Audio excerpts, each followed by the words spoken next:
Gising na pala ang anak sa mayaman. Mabuti nagising pa kayo. Tanghali na naman ang bangon ninyo. Kaya nababad na naman ang mga mata ninyo. Sa kakasilpo ninyo. Napakasarap talaga ng mga buhay ninyo. Dapat hindi pa kayo gumising. Napakahusay talaga ninyo. Pagkagising ninyo, lalamo na lang kayo. Tapos ngayon, maghahanap na ng kakainin. Kaya nagutom na.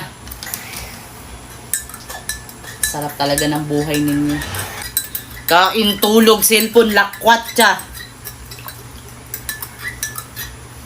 Paghusayan ninyo yung estilo ninyo. Pagkagising, tutunganga. Oh, ba't nagtunganga ka pa? Hindi ka pa kakain?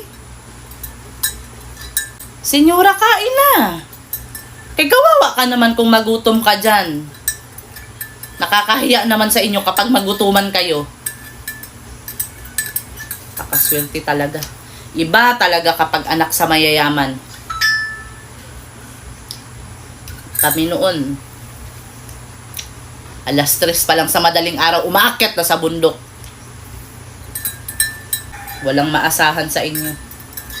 Gantong oras, nakaready na lahat. Papasok pa kami sa eskwela.